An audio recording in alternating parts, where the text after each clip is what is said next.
Solo leveling এর episode 6 drop হইতেই ওয়ার্ল্ডে অলমোস্ট সব এনিমি স্ট্রিমিং সাইট ক্র্যাশ হয়ে গেছে। জানাশোনা 2-3টা আছে, কিন্তু তোমরা আমার চেয়ে বেশি জানো। Monkey D lo-fi.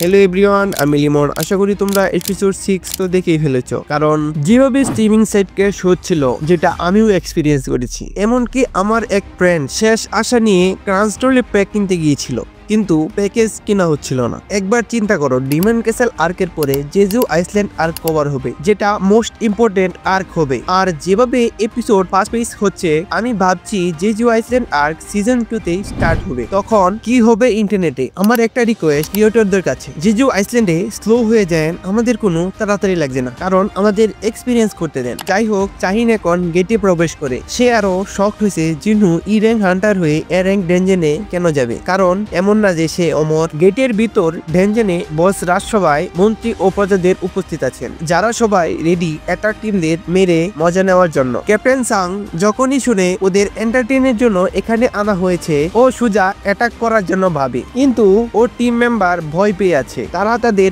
জায়গায় দাঁড়িয়ে থাকে। ক্যাপ্টেন একলা বসের উপর অ্যাটাক করতে চলে যায়। সত্য কথা বলতে বস ক্যাপ্টেনকে ফুটবলের মতো মারছে। যাই হোক, শরীরে বেশি ড্যামেজ হওয়ার আগেই জিনহু ক্যাপ্টেনকে বাঁচিয়ে নেয় এবং তার কাছ থেকে পারমিশন নেয়, আমি এই বীজদের কাম তামাম করে দেই। এখন দেখো, ডেঞ্জেনের হান্টার গিল্ডের আউটসাইডার উইদাউট পারমিশন ডেঞ্জেন ক্লিয়ার করতে পারবে না, এইসব করা ইল্লিগাল হবে। তাই জিনহু তার কাছ থেকে জেনে নেয় তুমি মরবা না বাঁচবা। এখন শুরু হয় হায়ক্স ও জিনহুর শ্যাডো আর্মির ফাইট, কিন্তু এখানে হায়ক্সের আর্মি একটু বেশি শ্যাডো আর্মির তুলনায়। এই জন্য জিনহু মোনার্ক ডোমিন ইউজ করে, যার মাধ্যমে জিনহু পাওয়ার ও স্ট্যান্ড ইনক্রিজ করে নেয়। যাই হোক, জিনহু সবসময়ের মতো সবাইকে মেরে দেয়, তাছাড়া হায়ক্সকে মেরে তাকে এরাইজ করে নেয়। শেষে বসকে মেরে শ্যাডো আর্মিতে অ্যাড করে নেয়। ফাইটের মধ্যে যখন জিনহু হায়ক্সকে এরাইজ করছিল, তখন বস জিনহুকে দেখে কিছু তো বলতে চেয়েছিল। বস যখন তুমি কিসে এই কথাটা বলে, তারপরেই কারগালান গ্লিচ হয়ে যায়। এখানে আমরা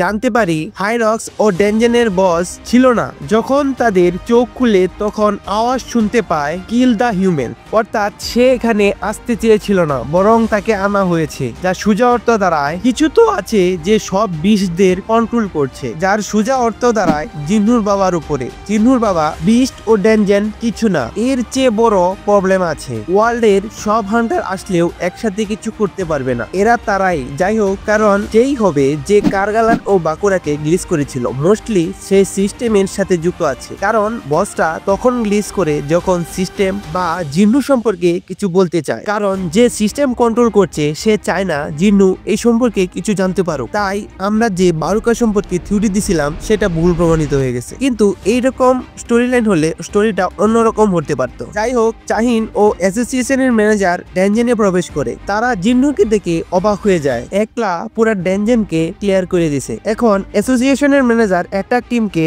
রিকোয়েস্ট করে প্লিজ জিনহু সম্পর্কে কাউকে কিছু না বললে, কারণ র্যাঙ্ক ও তার তথ্য টপ সিক্রেট করা আছে। এছাড়াও চাহিন জিনহুর প্রেমে পিছলা খাচ্ছে, কারণ ম্যাডাম মনে চলতেছে জিনহু তাকে নিয়ে কি ভাবে, কারণ সে বিগ এক্স নিয়ে ডেঞ্জেনে চলে গেছে, যেটা তোমরা ভালো করে বুঝতে পারছো। এরপরের দিন অনেক নিউজ রিপোর্টার এসেছে জিনহুর নিউজ কভার করার জন্য, যেটা নেক্সট এপিসোডের জন্য রাখলাম, কারণ এপিসোড এত ফাস্ট ফরওয়ার্ড হচ্ছে, কোনো পার্টিকুলার সিনের উপরে কথাও বলতে পারবো না। যাই হোক, আমি মানমা চ্যাপ্টার এপিসোড 6 পর্যন্ত এডিট করেছি। আমি চিন্তা করি এনিমি একটু ফাস্ট চলতেছে মানমার সাথে তুলনা করলে। আমি তোমাদের একটা কথা বলি, এপিসোড দেখার আগে মানমা চ্যাপ্টার রিড করে নিও, কারণ আরো ভালো এক্সপিরিয়েন্স এর জন্য। যাই হোক, ইম্পর্টেন্ট সিনগুলা কাট করে নাই, কিন্তু আপনারা 2টি ইভেন্টের মধ্যে বাইন্ডিং স্পেস পেয়ে যাবেন। এখন তোমরা বলো এপিসোড কেমন ছিল? এই ভিডিওর লাইক থাকলো 10টি, সাবস্ক্রাইব করতে বলো না। 100 সাবস্ক্রাইবার তাড়াতাড়ি কমপ্লিট করতে হবে প্লিজ।